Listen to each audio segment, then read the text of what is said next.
Salut à tous, c'est Manu, j'espère que vous allez bien, moi ça va super, ravi de vous retrouver dans cette vidéo pour vous parler de cette manette compatible smartphone, Android et iOS qui a l'air plutôt d'être pas mal finie. En attendant, pensez à vous abonner et à enclencher les notifications pour aider la chaîne, j'ai envie de dire comme d'habitude, et nous on se retrouve tout de suite après ceci. On fait l'unboxing ensemble.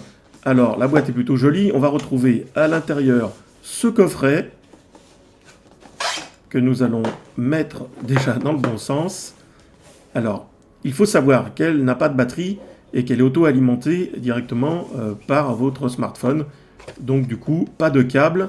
On a une petite boîte dedans dans laquelle on devrait normalement retrouver quasiment que la notice. Voilà, c'est le cas. On va retrouver 2-3 autres choses comme un autocollant.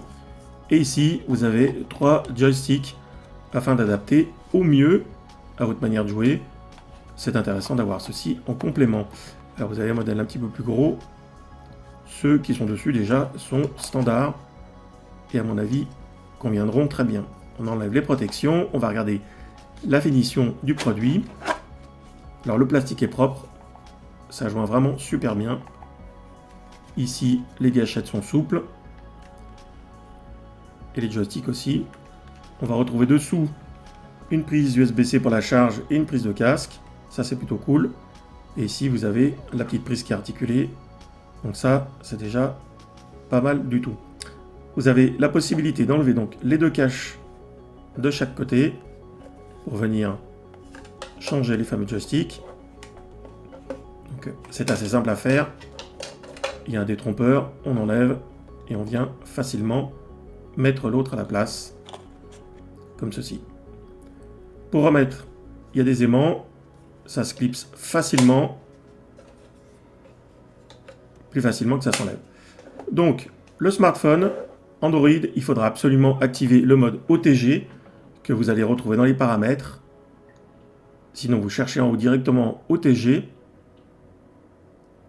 et une fois que c'est actif, ça fonctionnera tout de suite. Et voici, nous allons maintenant le clipser dessus. C'est pas la partie la plus pratique. On vient d'abord mettre la partie droite et on va tirer la charnière à gauche, comme ceci. Et une fois que c'est fait, le bouton est activé, donc ça fonctionne. Alors il y a plein de jeux qui ne tourneront pas, bien entendu, à vous de regarder sur le net.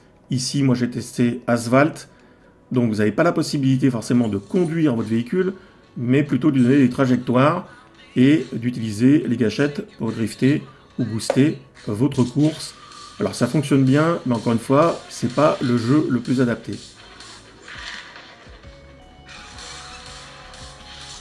Donc la cinématique est un peu longue, et ici vous allez avoir les indications qui vont vous dire d'appuyer sur quelle gâchette pour jouer. Ici, la gauche, ça va être pour drifter. Et pareil après, vous avez la droite pour utiliser le boost. Donc ça fonctionne bien, mais c'est pas le mieux. Un autre jeu, ici, Shadow Fight 3, qui lui tourne relativement bien. Pour le coup, les jeux de combat sont vraiment hyper pratiques avec cette manette. Ça réagit quasiment comme sur une console de jeu. On trouve rapidement les boutons. Donc ça, c'est vraiment très bien. On va essayer aussi Street Fighter. Je crois que c'est Street Fighter, je ne vais pas vous dire de bêtises. Ça fonctionne bien aussi, c'est agréable. Très bon jeu.